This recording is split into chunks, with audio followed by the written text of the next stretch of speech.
Allah Subhanahu wa taala katakan dalam Quran, A'udzu billahi minasyaitonir rajim.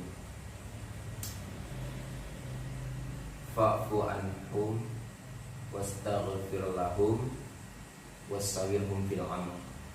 Ini perintah Allah. Allah perintahkan dalam Quran, fa'fu anhum, maafkan mereka, maafkanlah mereka. Wastaghfir lahum, dan mohon ampunlah untuk mereka, kata Allah. Kemudian Allah perintahkan yang ketiga, wasawirhum fil amr, dan bermusyawarah dalam setiap urusan.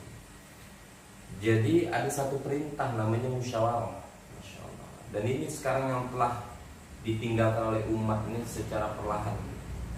Dan musyawarah ini bagian dari sunnah Nabi SAW.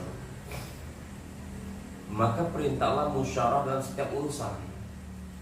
Nah, Allah Subhanahu wa taala telah takdirkan kita ini menikah, ditakdirkan saya sebagai suami, kamu sebagai istri.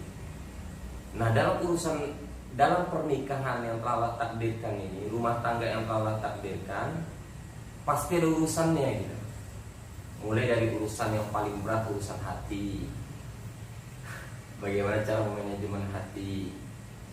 Kemudian ada urusan rumah, ada urusan ekonomi, ada urusan muamalah ibadah, berbagai macam urusan ada dalam pernikahan, dalam rumah tangga. Nah, maka Allah perintahkan wastawirhum fil amr, dalam setiap urusan ini musyawarah kita. Urusan apa aja? Dari perkara yang paling kecil, urusan yang paling kecil, sampai urusan yang besar pun kita diperintahkan musyawarah. Nah, apa fadilah keuntungan dari musyawarah? Allah Subhanahu wa taala telah janjikan melalui sabda Nabi sallallahu alaihi wasallam yang mafhumnya bahwa fikir sesaat untuk agama ini lebih baik daripada ibadah sunnah 70 tahun. Jadi pikir sesaat nih. Jadi kita ini berpikir bagaimana urusan yang kecil dalam pernikahan dan rumah tangga kita menjadi nilai agama, nilai ibadah, sehingga menjadi asbab datangnya ridho Allah Subhanahu wa taala. Apalagi perkara yang besar gitu. Jadi dengan musyawarah ini, Masya Allah, menjadikan perkara itu menjadi bernilai agama, bernilai ibadah di sisi Allah Subhanahu wa taala. Jadi seperti itu. Nah, jadi fikir nih, ibadah fikir nih, Masya Allah, salah satu ibadah yang besar gitu. Yang besar nilainya di sisi Allah Subhanahu wa taala. Yang besar nilainya di sisi Allah Subhanahu wa taala.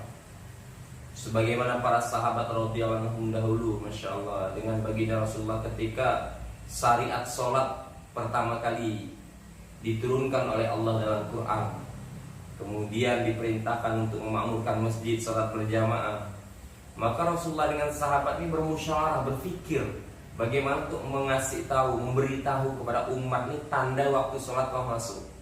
Waktu sholat zuhur, asar, maghrib, isya, subuh telah masuk, ini bagaimana caranya? Mereka berkeliling bermusyawarah, berbagi fikir.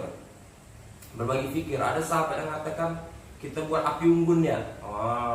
Api unggun sebesar-besarnya menandakan bahwa sholat maghrib dah masuk atau sholat isya dah masuk. Kemudian yang lain pakai loncengnya, kita bunyikan lonceng, neng, waktu sholat dah masuk gitu kan. Kemudian salah seorang sahabat Bilal radhiyallahu, salah seorang sahabat ini, Masya Allah, dia mengusulkan, bagaimana kalau diadakan satu lantunan, satu panggilan untuk menandakan waktu sholat ini dah masuk. Nah, yang sebagaimana disyariatkan sekarang panggilan azan melalui muazzin. Dibentuklah kata-katanya, apa panggilan azan tadi, kalimat-kalimatnya, mulai dari Allahu Akbar sampai La ilaha illallah terakhirnya itu. Nah, inilah yang diterima usulannya, kata Rasulullah, boleh untuk menandakan waktu sholat telah masuk, kita kumandangkan yang namanya azan. Dan Bilal radhiyallahu anhu salah seorang sahabat yang pertama kali disuruh untuk mengumandangkan azan, karena suaranya yang paling nyaring, yang paling besar. Itu Masya Allah, musyawarah mereka ini, semua pahala orang yang sholat hari ini mengalir ke mereka yang bermusyawarah di malam itu gitu. Mengalir kepada mereka yang bermusyawarah di malam itu, memikirkan tentang syariat untuk menandakan waktu sholat. Nah ini pentingnya musyawarah. Dalam musyawarah ini juga ada namanya Karguzari, menceritakan. Ada amir, ada makmur dalam musyawarah. Amir dalam satu musyawarah pernikahan, musyawarah rumah tangga, suami amirnya tetap. Tidak bisa istri jadi amirnya, tidak bisa. Tetap pemimpinnya itu suami gitu.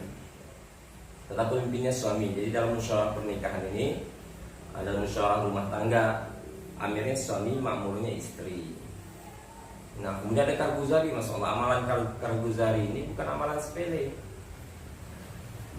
Sebab daripada Karguzarinya burung hudhud, Allah Akbar. Sebab daripada Karguzari burung hudhud kepada Nabi Allah Sulaiman alaihissalam menjadi asbab hidayah satu negeri. Allah, menjadi asbab hidayah satu negeri. Jadi burung hudhud ini cerita kepada Nabi Allah Sulaiman bahwa di seberang sana itu ada satu negeri yang masih kafir, yang dipimpin oleh seorang wanita, sehingga dengan cerita itu Nabi Allah Sulaiman ini risau bagaimana negeri ini bisa masuk ke dalam Islam, bisa taat kepada Allah Subhanahu wa taala, mentauhidkan Allah Subhanahu wa taala. Dengan asbab ceritanya burung hudhud kepada Nabi Allah Sulaiman inilah Masya Allah menjadi asbab masuk Islamnya satu negeri. Ya ini Masya Allah. Jadi Karguzari dalam musyawarah juga tidak bisa kita sepelekan. Ini perkara yang besar. Maka Karguzari yang sebenar-benarnya, yang sejujur-jujurnya. Masalah datang daripada Allah, solusi masalah juga daripada Allah. Tapi kita bermusyawarah untuk menyelesaikan masalah ini bagian daripada ikhtiar yang akan mendatangkan keridhaan Allah Subhanahu wa taala. Karena bagian daripada ibadah yang akan mendatangkan keridhaan Allah Subhanahu wa taala. Insyaallah ya kita mulai musyawarah ya. Musyawarah hari pertama 12 Juli 2021. Amirnya Umar Arif selaku kepala rumah tangga. Karguzari pertama, keadaan hal ihwal daripada permasalahan rumah yang menjadi kepala rumah ini yang bertanggung jawab.